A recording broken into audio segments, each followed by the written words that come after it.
Hello to a new episode of the Workplace Shift in the summertime. We're talking a little bit about private things, how we do and how we leverage AI, for example, in my case, or some books we read, etc. pp. Today I'm going to tell you why I bought this vinyl, how I used ChatGPT on selecting and creating a process of creating music, and how it helps me to understand AI in the workplace. Some people come to me and are concerned and they ask me what we're going to do in the future if AI is going to take our jobs. And to take the answer away, I believe we're going to work with AI at least for a certain period of time. But before we go there, let me just quickly explain why I chose vinyls. This is because my father used to have vinyls, and when I was a kid, I was listening to them. I was a music DJ. I was a DJ, a music fan, and I was a DJ. And I was listening to this, and I really loved selecting music when I was a DJ because it gave me the chance of seeing what I like, find some jams hidden somewhere in music stores, and really come up with curated playlists for parties or for the events I was DJ at. Fast forward a couple of years, I also, as a lot of people do, have Spotify. I tried Apple Music, I tried other services, and I know that artists are not paid fair. Sometimes, when you come up with a playlist at this point in time, even Spotify generates AI music without labeling them. That would not be an issue if it's good music, right? So I started to deciding that this will be my hobby. And because I'm a AI enthusiast and I'm a ChatGPT fan, I asked ChatGPT about my problem. I gave him a problem and I said, ChatGPT, I love music, but I feel Spotify is not fair. I want to create a solution where have a fair compensated artist, or I can compensate artists in a better way, but I still want to have a convenience part of it. So what ChatGPT did was surprising me in that sense that he suggested me different platforms like Tidal, Deezer, etc. pp, where music is more high quality and artists get a fairer consumption. But not only this, he also gave me an alternative solution. He said, why don't you create a support list of artists you listen to in Spotify, and you then buy either vinyl or CDs or the music on platforms like we call Band Aid or Band something like this. So you buy the music there and support artists like this.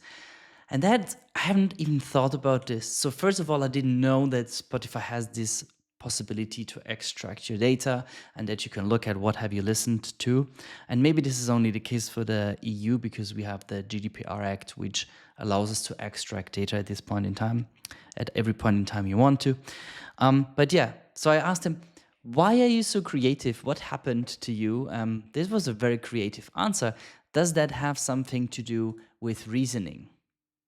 So what I essentially did is I asked him how he came to this prompt, because I'm also curious about this and also want to learn about the chat tool, about AI. So he said, yes, it's about reasoning. So I said, okay, we have new information. You want to listen to music, you want a fairer compensation. And then also I did some pattern transfer. So minimalism as a principle, Pareto principle. So he did a reasoning based on this Pareto transfer and synthesis. So he said, okay, we have some streaming and we have another idea, which is directly buying, going to concerts. And this is where he did a creative synthesis and he combined two concepts, which is not one-on-one in the training material of Spotify, right? So he combined two concepts and then he did decision heuristics, meaning practical prioritization. So that means it also needs to be practical for me in day-to-day life. So I'm already listening to Spotify. Buying vinyls or CDs is not really the way we're looking at it. So he combined this four pieces: reasoning, analogy, synthesis, and heuristics. It's a very tricky word to say in English.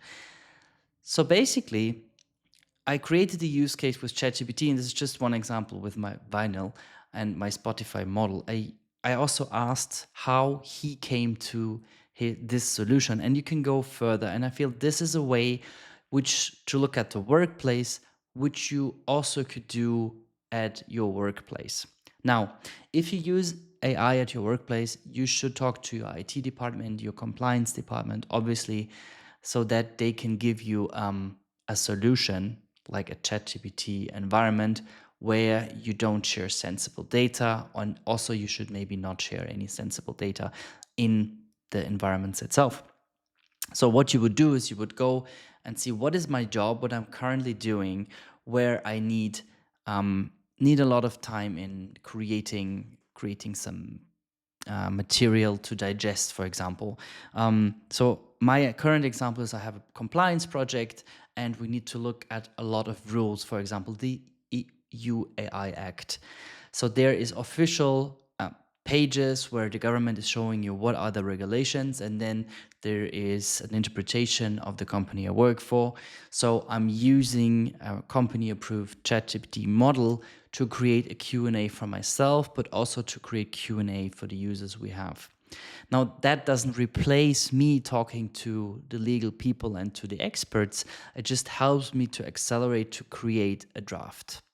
Maybe in 2 or 3 years, talking about job replacement, we will maybe have this approved models where we can ask legal questions, etc., pp, to really get information without having an intermediate person in between, right? But what I'm saying is use ChatGPT, Gemini, and the other models not only to generate your responses, but apply some curiosity like I did. And this is for me, it's practical learning. So I want to cut it today for this summary clip. I hope this helps a little bit. I will share some of the details in the transcript. And if you have any examples of how you use ChatGPT to create it in your day-to-day life or at work, please feel free to share in the comments. And other than this, enjoy the summer, enjoy the sun, and talk to you very soon.